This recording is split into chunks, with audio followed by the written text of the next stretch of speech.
Teachings of Mahatma Gandhi. Truth, the core value of Gandhi and philosophy. सत्य, ये बहुत ही उनका एक अहम शस्त्र था। Gandhi ji believe that truth empowers an individual whereas lies weaken a person from with in.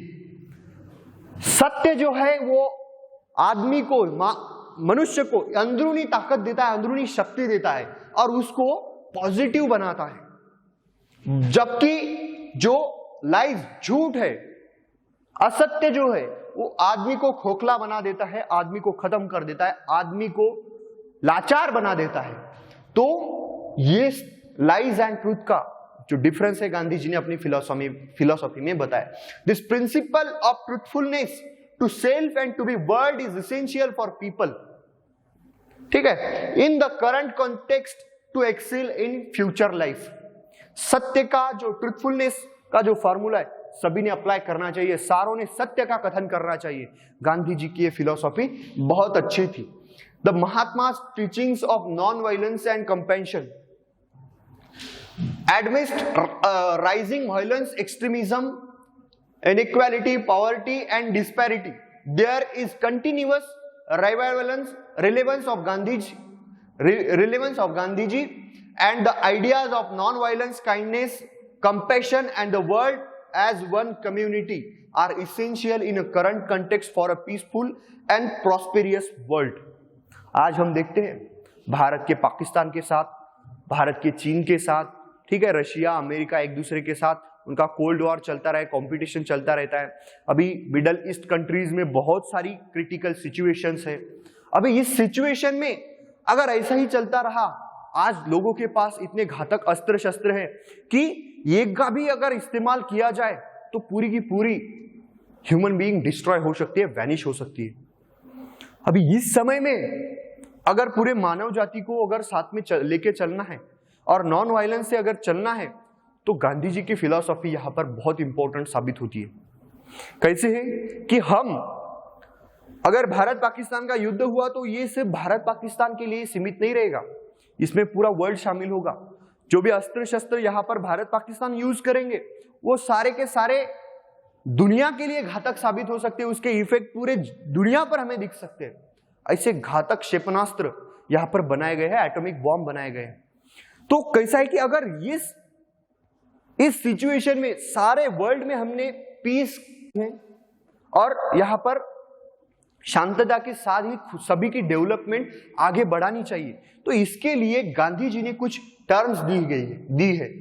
तो जैसे कि इनइक्वालिटी है या फिर पॉवर्टी है, डिस्पैरिटी है, एक्सट्रीमिज्म है, वायलेंस है, इसको शांत करो, इससे प्रगति नहीं होगी, इससे डेवलपमेंट नहीं होगी, इससे ह्यूमन बीइंग को मार ही पड़ेगी। गांधी जी इसका त्याग करना चाहते हैं और गांधी जी नई कंसेप्ट देते हैं कि नॉन वायलेंस, काइंडनेस, कंपैशन और वर्ल्ड को एक कम्युनिटी के तौर पर समझो। सारा भारत जो है, सारा जग जो है, सारे देश जो है वो एक कंट्री नहीं है, अलग अलग कंट्री नहीं है, एक परिवार है और सभी की एक की कंसेप्ट यहां पर गांधी जी को मान्य है, वो ही अनुस्यूत है उनको। अभी यूनिवर्सल ब्रदरहुड की बात गांधी जी यहां पर करते हैं। अभी वननेस ये क्या है? वननेस जैसे अभी हम सारे के सारे मानव जाति जो है वो कंट्रीज में डिस्ट्रीब्यूट है, बट क्या है कि भारत या फिर मानव जाति पर आया हुआ जो ग्लोबल संकट है, ठीक है, वो तो सभी के ऊपर आया है। तो जैसे ग्लोबल वार्मिंग है, पॉपुलेशन है या फिर पोल्यूशन है, ठीक है, तो ये जो संकट है ये पूरे मानव जाति के लिए हानिकारक है। अभी कोरोना का संकट चल रहा है, ये सिर्फ भारत में है क्या? नहीं, ये पूरे देशों में फैला हुआ है, पूरे सारे कंट्री इससे परेशान है। तो अगर समझो इस कोरोना का इलाज, वैक्सीन अगर भारत ने ढूंढ लिया तो भारत ने क्या करना है? अभी भारत के लोगों ने ढूंढ लिया है, भारत क्या करेगा? भारत में उसका यूज करेगा। बट वननेस की कंसेप्ट ऐसी नहीं है। वननेस की कंसेप्ट ऐसी है कि ये जो संकट है ये पूरे मानव जाति पर आया हुआ संकट है और भारत ने अगर वैक्सीन ढूंढ लिया है तो उस वैक्सीन का जो बनने का तरीका है, ये जो वैक्सीन बन रहा है ये सारा का सारा वैक्सीन भारत में भी यूज किया जाएगा और अदर कंट्रीज को भी डिस्ट्रीब्यूट किया जाएगा, ताकि उनके देश में भी कोरोना जो है ज्यादा ना फैले, कोरोना को काबू में लाया जाए। ऐसी कंसेप्ट है वननेस की, जो मेरे पास है, जो मैंने इन्वेंट किया है, वो मेरा नहीं है या फिर मैं मेरे अपनी तरफ सीमित नहीं रखूंगा। इसका कल्याण, इसका अगर उपयोग पूरे मानव जाति के लिए हो सकता है तो सभी को ये मैं नॉलेज बताऊंगा, नॉलेज शेयर करूंगा। पॉपुलेशन, पोल्यूशन, ये पूरे पृथ्वी पर आया हुआ संकट है, तो इसके अगेंस्ट में हमने काम करना है तो हम सिर्फ भारत का विचार नहीं करेंगे, सारे देश मिलके इस पोल्यूशन को कम करेंगे। पॉपुलेशन, ग्लोबल वार्मिंग जैसे ये जो यूनिवर्सल संकट है, इसको हम यहां पर एक सारे मिलके इसको समाप्त करेंगे। ये कंसेप्ट है वननेस की। अभी समझ में आया आपको कि मैं अकेला हूं, मेरा देश अकेला है, मेरे देश में क्या है, मैं मेरे देश में ही बनूंगा, मेरे देश में ही खाऊंगा, ऐसा नहीं होता। वननेस की कंसेप्ट बहुत अलग है, सबको साथ लेके चलना है। सभी के ऊपर जो संकट आया है उसको एक फैमिली पर आए हुए संकट के तौर पर देखना है और उसको टैकल करना है। ये कंसेप्ट है वननेस की। आइए आगे देखते हैं। Gandhi ji secularist approach. The secular ideology of Gandhi ji are not only there in Indian constitution but also there in Indian society as a core of value system. Constitution में लिखने से कुछ नहीं होता सेक्युलर वर्ड, बट ये society में भी implement होना चाहिए। ये फिलॉसफी है गांधी जी की। Gandhian philosophy of socialism. It aspired for a classless society with no poverty, no hunger, no unemployment, and education and health for all. And education and health for all. These Gandhian ideologies have become the lighthouse of the Indian policy makers over the year. Gandhi ji की ये concept थी socialism की। वो क्या नहीं चाहते थे? Classless society चाहते थे वो। नो पॉवर्टी, पॉवर्टी नहीं होनी चाहिए, हंगरनेस नहीं चाहिए, कोई भूखा नहीं रहना चाहिए, बेरोजगारी नहीं होनी चाहिए। ये सोशलिज्म की कंसेप्ट थी। अभी सोशलिज्म कंसेप्ट हमने यहां पर रिजर्वेशन शुरू किया है, सभी को साथ में लाना है, ये सोशलिज्म का कंसेप्ट है। इसी को मतलब scientific socialism it's a communism. ये ऐसी आइडिया दी गई है सोशलिज्म और कम्युनिज्म की। भारत जैसे इंडिपेंडेंस मूवमेंट भारत में शुरू हो जाती है, वैसे यहां पर बहुत सारी कम्युनिस्ट आइडियोलॉजीज उभरती है। कम्यून मतलब समुदाय और सामुदायिकवाद जो है, सामुदायिकता का जो ये वाद है, ये जो पेच है, ये बहुत सालों से यहां पर चलता आ रहा है। मुस्लिम कम्युनिटी है, हिंदू कम्युनिटी है, क्रिश्चियन कम्युनिटी है, ऐसे जैसे लोग अगर समझो एक पर्टिकुलर कम्युनिटी है और उनकी जो मांगे हैं, उनकी जो रिक्वायरमेंट है वो सारी की सारी एक जैसी है, तो एक पर्टिकुलर कम्युनिटी बन जाती है।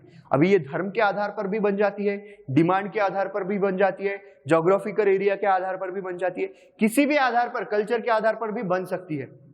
बट कैसे कि हम आज एक कम्युनिटी नहीं है, आज ये पूरा देश है और ये देश एक है, तो एक के आधार पर हमें चलना है। और अभी यहां पर रिजर्वेशन इसीलिए लाया गया है कि बहुत सारी कम्युनिटीज जो थी वो पिछड़ी थी और उनकी डिमांड अलग थी।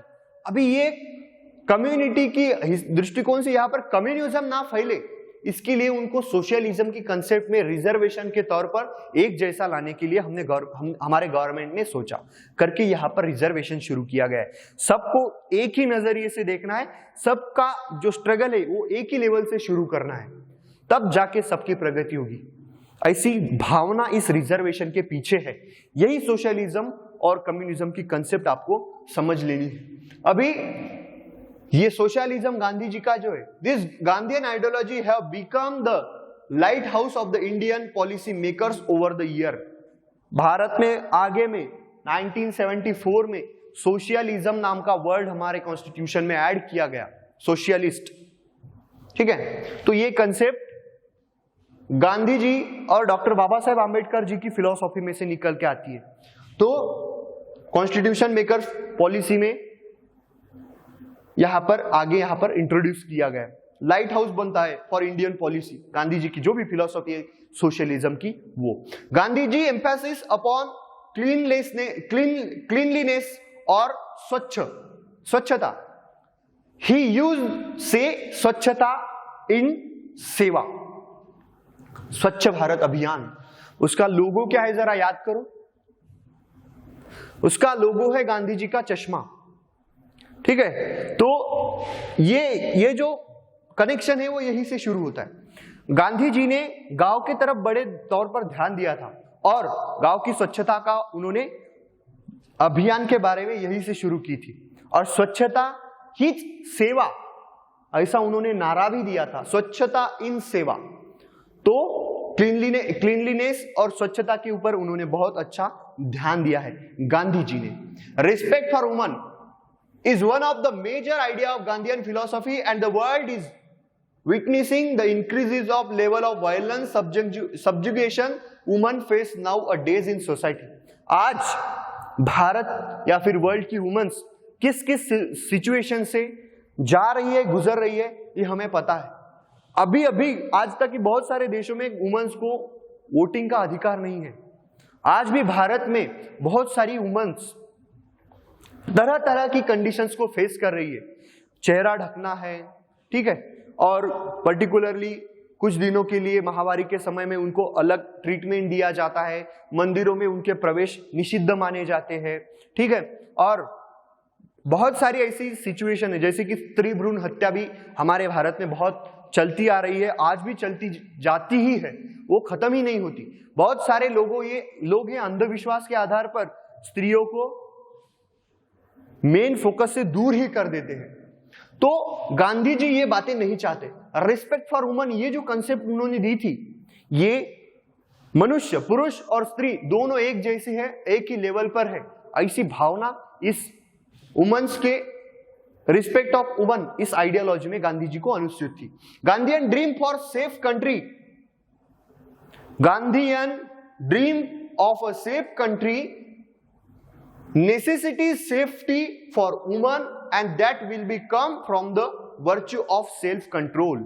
अभी वुमेन्स के फ्रीडम के लिए, वुमेन्स की डेवलपमेंट के लिए यहां पर क्या बातें होनी चाहिए, ये गांधी जी ने इस सेंटेंस में बताई गई है। सेल्फ कंट्रोल गवर्नमेंट होना चाहिए, तो इस सिचुएशन में वुमेन्स सेफ रह सकती है, ऐसा गांधी जी का कहना है। Other moral qualities of Gandhi ji like punctuality, duty boundness and honesty have to be the most essential of administration for good governance and perfect service delivery to the last person standing in the quiz, as proposed by the Antodaya philosophy of Gandhi ji। मतलब जो first में बैठा है उसको जिस तरीके से government देखता है, जिस तरीके से शासन देखता है, उसको जो अपॉर्चुनिटीज मिल रही है, उसका जिस स्पीड से विकास हो रहा है, वैसा ही विकास, वैसी ही सिचुएशन, वैसी अपॉर्चुनिटी लास्ट में जो है रो में, उसको भी मिलनी चाहिए। सबका साथ सबका विकास, ऐसी भावना है इधर।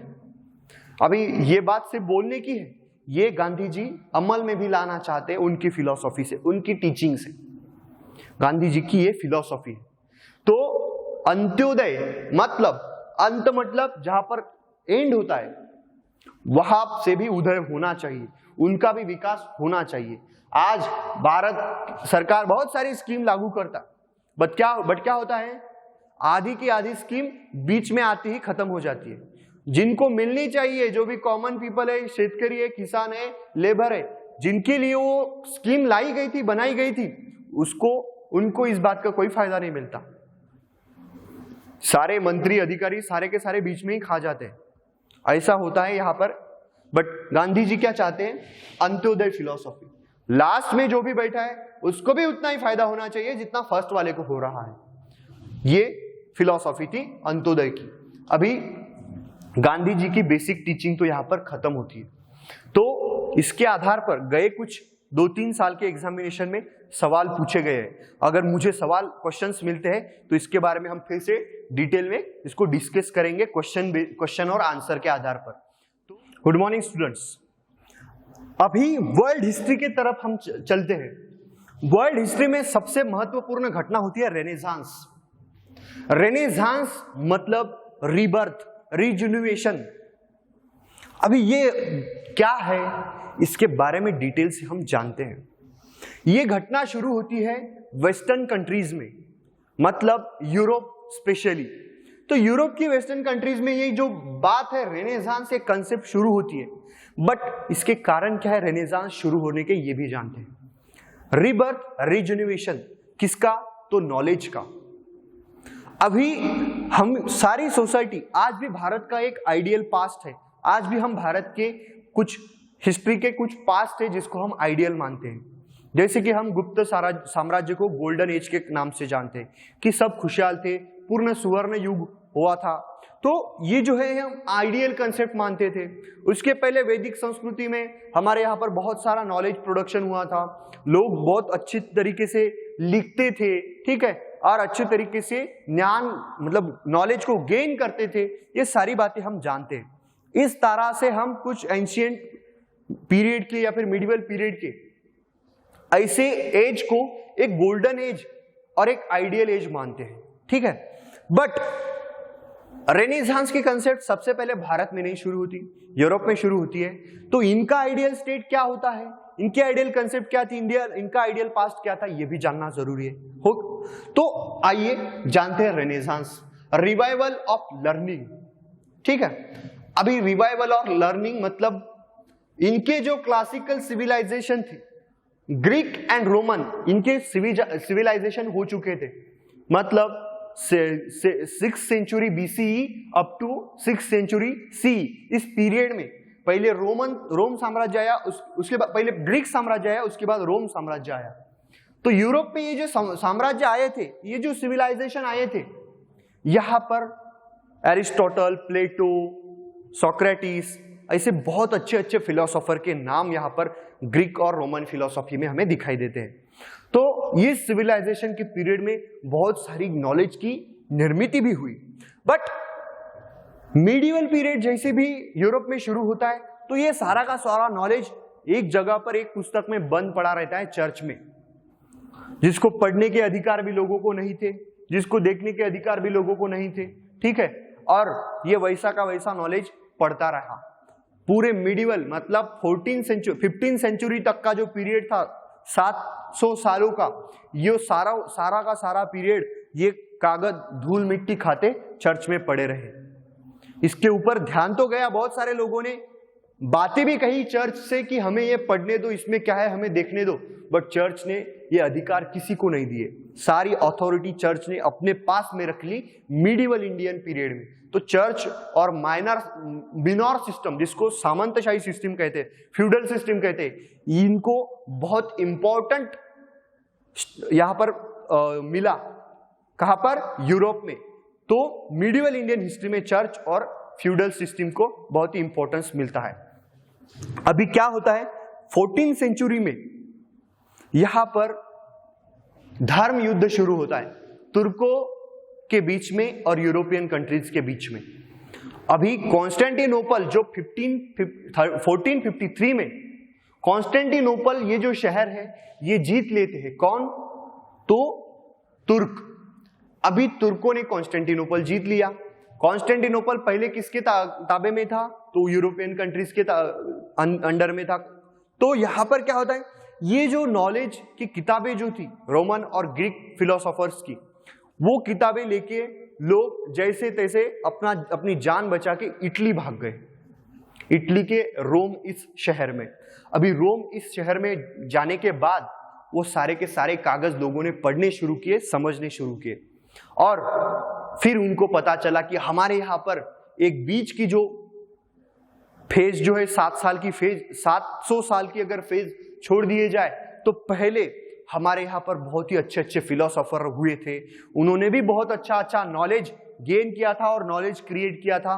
तो वो जो पेंडिंग पड़ा हुआ नॉलेज था, बीच का जो 700 साल का ईयर था, उसको, उस पीरियड को डार्क एज के नाम से उन्होंने कंसेप्ट बताई कि ये एक अंधार युग है, इसमें कुछ भी बदलाव नहीं हुए।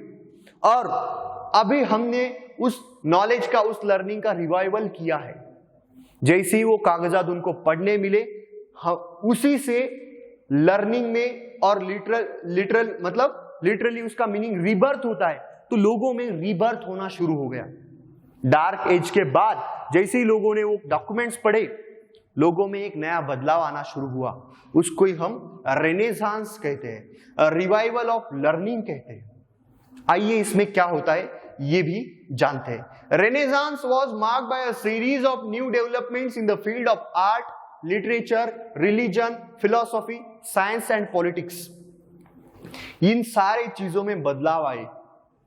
ये सारा का सारा नॉलेज उस किताबों में पढ़ा था जो 700 साल धूल मिट्टी खाते बैठी थी चर्च में, वो अभी लोगों के सामने आ गई और इन सारी चीजों में बदलाव आ गए। Growth of city started and feudal system of government was on decline. सामंतशाही सिस्टम जो था, फ्यूडल सिस्टम, डिक्लाइन स्टेट की तरफ बढ़ता गया और यहाँ पर सिटीज की ग्रोथ होने लग गई। Chief characteristics of renaissance was humanistic, was way of thinking. यहां पर मानवतावाद, ह्यूमन सेंट्रिक आइडिया रेनेसांस की एक बेसिक आइडिया थी। मानव को केंद्र मानकर यहां पर लोगों ने इन्वेंशन शुरू कर दिए।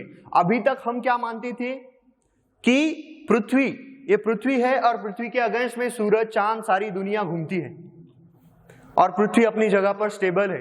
पृथ्वी गोल है ऐसा भी उनका मानना नहीं था, पृथ्वी एक फ्लैट है।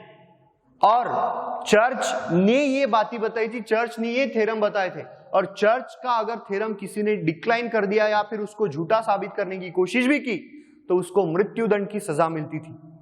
ठीक है, गैलीलियो, कोपरनिकस, ये जो फेमस नाम थे, ये इन बातों के शिकार हुए थे। चर्च के अगेंस्ट में बात करने के लिए उनको या तो कैद में डाला गया या फिर उनको अपने जान से हाथ धोने पड़े। तो ये बातें हुई थी रेनेसांस पीरियड में। अभी यहां पर ह्यूमन सेंट्रिक आइडिया रखी थी कि पृथ्वी जो है, ये पृथ्वी गोल है, ये पृथ्वी के आजू बाजू में सूरज नहीं घूमता, सूरज के इर्द गिर्द पृथ्वी घूमती है। पृथ्वी फ्लैट नहीं है, पृथ्वी एक गोल है। ठीक है, और ये गोल खुद के सराउंडिंग भी ऐसा घूमता है। तो क्या है कि इस आइडिया ने पूरी दुनिया को हिला के रख दिया। ये ह्यूमन सेंट्रिक आइडिया थी और यहां पर अभी पृथ्वी को इंपॉर्टेंस आ गया और पृथ्वी के ऊपर जो इंसान रहते उनको इंपॉर्टेंस आ गया कि ह्यूमन बीइंग का जो माइंड है ये कुछ भी कर सकता है और इसकी सोचने की क्षमता बहुत ज्यादा है। और इस तरीके से ये रेनेसांस पीरियड ने बहुत सारे painting, sculpture, architecture, science and technology, सारे फील्ड में डेवलपमेंट लाने शुरू किए। आइए देखते हैं कि वो डेवलपमेंट्स क्या थे। Artist position improved a lot in society and they had knowledge of diverse field. Now artist enjoy a Prestige in society. उनको प्रेस्टीज मिल गया, किनको? आर्टिस्ट को। अभी आर्ट में क्या रेनेसांस होता है तो 3D वाला सिस्टम चालू होता है। अभी 2D वाली हम पेंटिंग कहीं पे भी बना लेते हैं, बट 3D वाली पेंटिंग हर किसी को बनाने नहीं आती है। ये 3D वाली पेंटिंग का आविष्कार यहीं से शुरू होता है, यहीं से बनी थी, रेनेसांस पीरियड से। मोनालिसा की पेंटिंग जो है 3D पेंटिंग है। ठीक है, लास्ट सपर की पेंटिंग 3D पेंटिंग है। ऐसे ये जो पेंटिंग्स है इसमें डीपनेस भी दिखाई गई है। ये जो थर्ड एंगल था, थर्ड डायमेंशन जो थी, ये डीपनेस की थी। ठीक है, तो ये चेंजेस हमें रेनेसांस पीरियड में देखते हैं। Leonardo da Vinci, famous individual of that period, was multi-talented and the best known for its two paintings, The Last Supper and the Mona Lisa. ये मल्टी टैलेंटेड पर्सन था। देखियो, मैंने कैसे कहा था कि ह्यूमन जैसे मानवतावादी केंद्रित यहाँ पर दृष्टिकोण लोगों में शुरू हुआ था, तो हर किसी के लिए नॉलेज के दरवाजे खुले हो गए। हर कोई जो चाहे वो नॉलेज गेन करना चाहता था। अभी पर्टिकुलर एक डिग्री के लिए नॉलेज नहीं लिया जाता था, तो ये कैपेसिटी डेवलप करने के लिए, किस चीज को समझने के लिए नॉलेज लोग एक्वायर करते थे। तो एक ही व्यक्ति स्कल्पचर भी था, आर्टिस्ट भी था, पेंटर भी था, फिलोसोफर भी था और साइंटिस्ट भी था। ये सारे गुण हमें एक ही व्यक्ति में दिखाई देते। लियोनार्डो दा विंसी भी एक मल्टी टैलेंटेड पर्सन था। तो ऐसे हमें बहुत सारे रेनेसांस में जितने भी नाम दिखते वो मल्टी टैलेंटेड पर्सन्स थे। ये नाम है माइकल एंजेलो। ये बहुत ही इंपॉर्टेंट पेंटर है और आर्किटेक्ट भी थे। He decorated the ceiling of Sistine Chapel in Vatican. ये वेटिकन नाम का एक शहर है। ठीक है, यहाँ पर चर्च, मतलब उस समय का जो सबसे बड़ा अनुशासन किसी का चलता था तो वो चर्च थी। तो ये चर्च इस वेटिकन सिटी में थी, ठीक है। तो इस चर्च का नाम था सिस्टीन चैपल, और इस सिस्टीन चैपल की जो चर्च थी उसका सीलिंग डेकोरेट करना था। इसका काम माइकल एंजेलो ने किया। वहां पर उन्होंने बहुत सारे पेंटिंग्स बनाए। The last judgement and the fall of man are his famous work of art. Raphael was another famous Italian painter for his period, and he is famous for painting of Madonna. आइए paintings भी देखते हैं। ये David की painting है। ये एक sculpture था, पेंटिंग नहीं है, ये पेंटिंग है, ये स्कल्पचर है। ये जो मूर्ति बनाई गई है, ठीक है, इसमें कुछ आइडिया दी गई है।